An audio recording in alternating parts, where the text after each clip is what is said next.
Hi everyone, Clueless Crafts here, and I'm back again for another easy clay charms tutorial.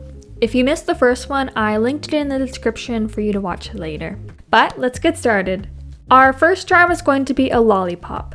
Now mine is going to be a rainbow lollipop, so I'm taking a clay ball of every color plus white, and I'm going to roll those out into thin logs. Once all the logs are rolled out into the same length, I'm going to squish them all together. I didn't really have a pattern for mine, but I tried to make sure that every color showed a little bit, which turned out to be a bit tricky since there were a lot of colors. But with all of them bunched up, I'm going to roll it out into one big log, and I'm making sure the ends on either side are tapered. Next step is to hold one end of the log while twisting the other to give it a nice spiral design. And once I'm happy with how it looks, I'm just starting from one end of the log and I'm rolling, taking my time to make sure it's as even as possible. And once it's rolled out, you could just leave it like this and call it a hard candy, or you can poke a hole in the bottom of it and place a lollipop stick. Or should I say a Q-tip? I'm just using my scissors to trim off the ends of the Q-tip and voila! Perfect lollipop stick. I'm also making this into a charm, so I'm inserting an eye pin directly opposite of the hole I just made for the stick. And now it's ready for the oven. Once it's out, the only thing left is to take out the eye pin, apply some super glue, and reinsert. And then we're gonna put some glue on the stick and insert that into the hole we made earlier. And our lollipop is complete! I love the rainbow colors.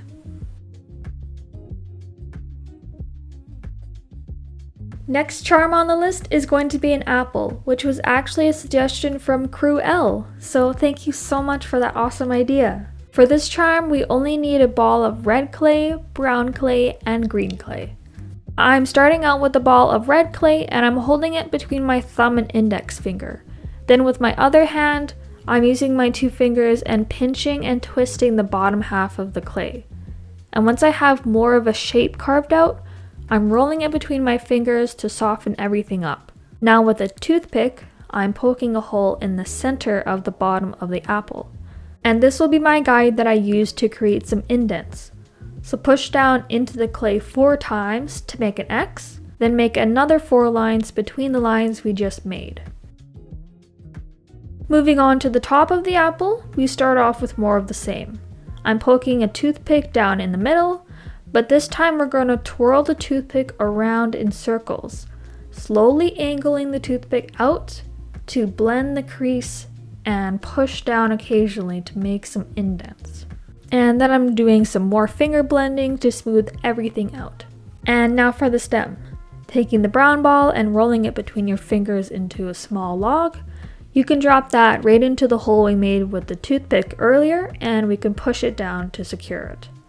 Then just for fun, I'm going to take a green ball and flatten it between my fingers to make a leaf. I'll also draw a line for the vein of the leaf, or whatever it's called, and then I'll carefully add that to the stem. And now is the time to add the eye pin if you want to make it a charm. And into the oven it goes. Once out, we can now super glue the eye pin in and our apple is done. I think this turned out so cute, so thank you again, crew, for the suggestion. Now for something a little different, a cute little creature to add to our collection. All you need is a ball of yellow, a ball of white, 2 balls of orange, and a tiny ball of black.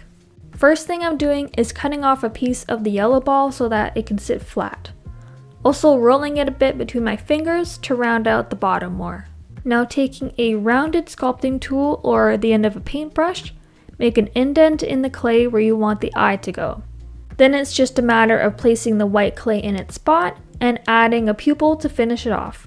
Our final step is to gather up those 3 orange balls into a clump and place it on the top of its head.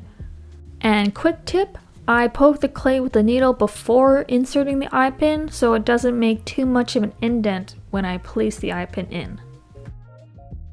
Alright, and now into the oven. Once it's out and the eye pin is super glued into place, our little creature is complete. And now it just needs a name. The next charm is going to be a s'more.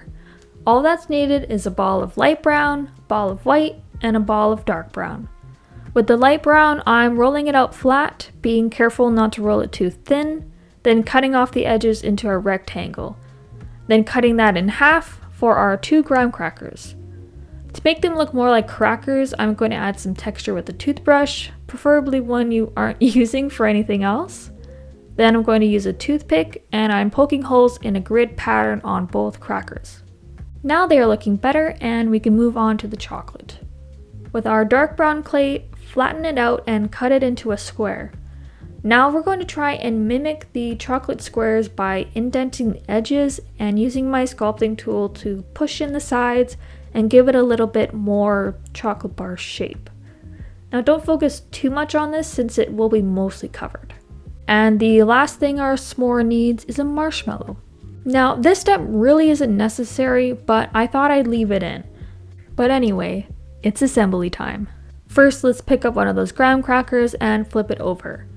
Give it a little texture to this side on the edges if you wish, then place on the chocolate square. And then our marshmallow goes on top. And at this time, I'm realizing the cracker is too big, so I just take a sec and trim off the edges a bit until it looks more proportional. And then I place the second cracker on top and realize how dumb the whole thing looks with this giant marshmallow. So I flatten out our marshmallow way down until you can't recognize it as a marshmallow anymore, and then place the cracker on top. Now you can see why sculpting before was kind of useless. And I bet you could guess what's next. An eye pin. Then into the oven to bake. Once it's out and the pin is secure, our s'more is ready for the campfire. Finally, the last charm on the list is a watermelon slice. The clay required is pink, white, green, and black. First things first, taking our pink clay and pinching 3 ends to form a triangle. I'm flattening it as well to try and get the basic shape. Then we flatten out our ball of white nice and thin and attach that to one edge of our pink triangle. The green clay is next, where we will roll it into a log, flatten it slightly, and sticking that right onto our watermelon slice. Now this is a very lumpy slice, so to remedy this, I'm taking out my popsicle stick stoppers to ensure that when I roll out the slice, it'll be nice and even and uniform. And with the clay evenly spread out now, I just take a blade and trim off the excess on either side to reveal my perfectly cut watermelon slice. So roll out tiny balls of black clay and just place those on your watermelon until you are satisfied. Then it's your choice of an eye pin or not, then into the oven.